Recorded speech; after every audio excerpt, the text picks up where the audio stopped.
ही को कर बुलंद इतना, खुद ही को कर बुलंद इतना कि हर तकदीर से पहले खुदा खुद बंदे से पूछे कि बता तेरी रज़ा क्या है।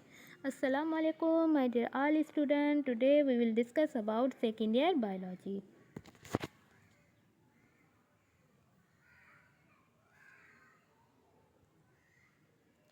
आज का जो हमारा लेक्चर है वो है अबाउट होम्योस्टेसिस। अब होम्योस्टेसिस क्या होता है, होम्योस्टेसिस की मीनिंग क्या है, ये सब आज हम इसी लेक्चर में अंडरस्टैंड करेंगे। हम छोटे से एग्जाम्पल ले लेते हैं। जब भी आप खाना खाते हैं, अगर आप ज़्यादा खाना खा लेते हैं तो ये आपको नुकसान देता है, अगर कम खाना खाते हैं तो ये आपके लिए फ़ायदेमंद होता है। सपोज़ आप ले लें कि इंसान जब खुश होता है, अगर ज़्यादा खुश होता है तो इंसान के लिए नुकसानलेवा हो सकता है, अगर कम खुश होता है तो ये इंसान को फ़ायदा पहुंचा सकता है। इसी तरह से होम्योस्टेसिस भी अकॉर्डिंग टू इसी तरह से है कि होम्यो हम बोलते हैं सेम को एंड स्टेसिस हम बोलते हैं पोजीशन को, मतलब कि सेम हालत में रहने वाला या सेम पोजीशन में रहने वाला। ये एक ग्रीक वर्ड है जो इंट्रोड्यूस करवाया था वाल्टर बिकेनन ने 1871-1945 में।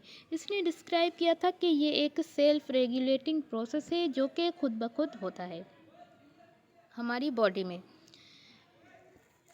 मतलब कि आप ऐसे समझें कि अगर हालत इन्वायरमेंट चेंज होती है, बाहर की इन्वायरमेंट में चेंजिंग आती है तो तब भी हमारी बॉडी एडजस्ट कर लेती है, मतलब कि हमारी बॉडी मेंटेन रहती है, स्टेबल रहती है।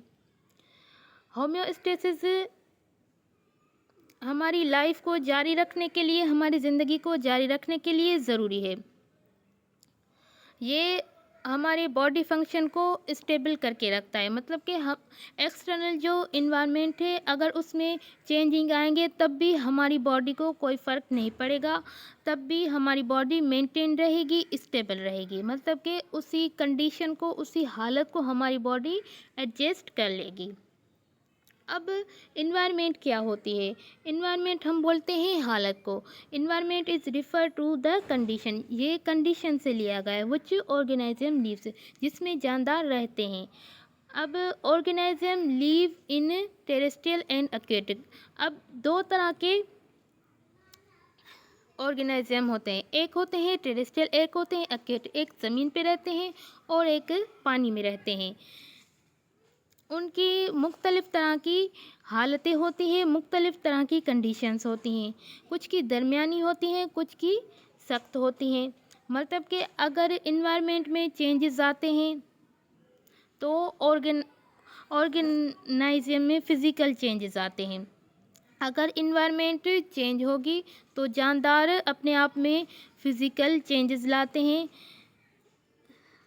उसी फ़िज़िकल चेंजेस के तहत जो इंटरनल इन्वायरमेंट होती है वो सही तरह से काम करती है, अपनी सूटेबल लिमिट में काम करती है, मतलब कि उसकी एक हद होती है, एक ख़ास हद होती है जिसके तहत वो काम करती है।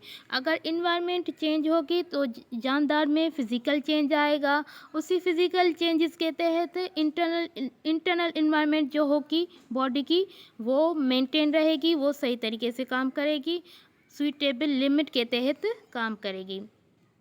अब इंटरनल इन्वायरमेंट क्या होती है, इंटरनल इन्वायरमेंट वो इन्वायरमेंट होती है जो हम कह लें इनसाइड ऑफ अ बॉडी, जो हमारी बॉडी के अंदर होती है, हमारी बॉडी के अंदर की इन्वायरमेंट, या हम कह लें हमारी बॉडी के अंदर की हालत, जिसमें क्या आ जाता है वो डिफरेंट तरह की होती है।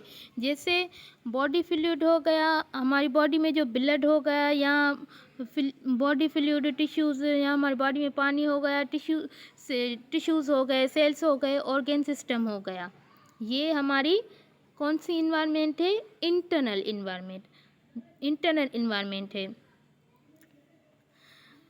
अब ये जो इंटरनल इन्वायरमेंट है, body fluid, tissue, organ system, इन सब को मेंटेन करके रखता है वो एक अलग सा सिस्टम होता है। वो कौन सा सिस्टम होता है, जिसे हम कहते हैं कोऑर्डिनेट सिस्टम, या एंडोक्राइन सिस्टम, या नर्वस सिस्टम। एंडोक्राइन सिस्टम या नर्वस सिस्टम जो इन सब को कंट्रोल करके रखता है, जो हमें ये यकीन दहानी दिलाता है कि हमारी बॉडी प्रॉपर वर्क कर रही है, हमारी बॉडी के फंक्शन प्रॉपरली वर्क कर रहे हैं।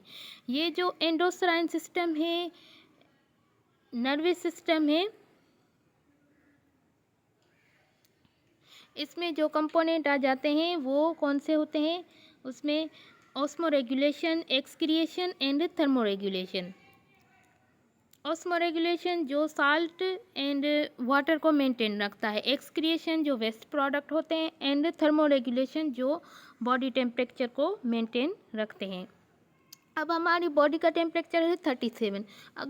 अगर उससे बढ़ गया टेम्परेचर तो हमें नुकसान दे सकता है। हमारी बॉडी की जो पीएच है वो 7.3 है, उससे बढ़ गई तब भी हमें नुकसान पहुंच सकता है।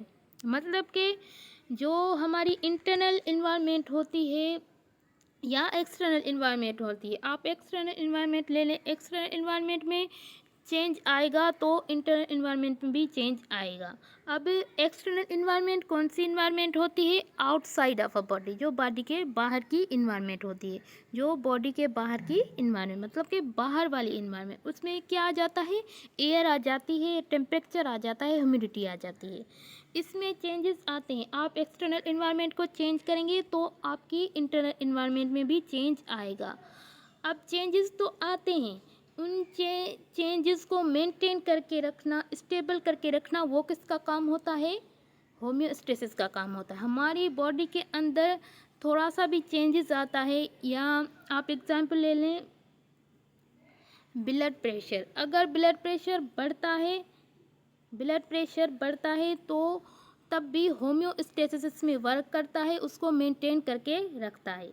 जैसे आप ले लें ब्लड शुगर, अब ये कम भी होती है, ये बढ़ भी सकती है।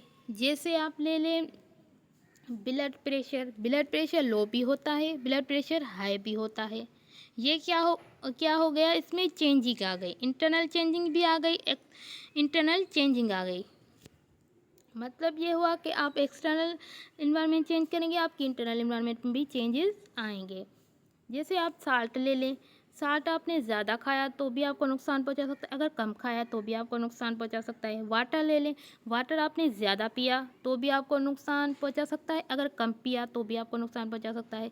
जैसे ऐसा नहीं है कि आप वाटर ज़्यादा पीने से ज़्यादा पीना चाहिए नुकसान होता, मतलब कि लिमिट के तहत पीना चाहिए, इतना भी ज़्यादा नहीं पीना चाहिए। कहने का मकसद यही था, या मतलब यही था कि एक्सटर्नल इन्वायरमेंट आप चेंज करेंगे तो आपकी इंटरनल इन्वायरमेंट में भी चेंजेस आएंगे। उसी चेंजेस को जो बॉडी में आते हैं उसको मेंटेन करके रखना, उसको स्टेबल करके रखना, बैलेंस करके रखना, वो काम होता है होम्योस्टेसिस का। उसे ही हम कहते हैं होम्योस्टेसिस। यहाँ पे लिखा है ना, the body and adjust to maintain the balance between external and internal environment, या आप ये कह लें external condition and internal condition। ठीक है, सो आई होप आपने अंडरस्टैंड किया होगा। आज का ये शॉर्ट सा इंट्रोडक्शन था, आपको समझ भी आया होगा। ये फर्स्ट लेक्चर था हमारा आज का, सिंपल सा था, मिस्टेक भी हुई होंगी। सो आई होप सो कि आपको समझ आया होगा। अगर कोई भी क्वेश्चन हो आप कमेंट में पूछ सकते हैं। आज के लिए इतना ही, अल्लाह हाफिज़।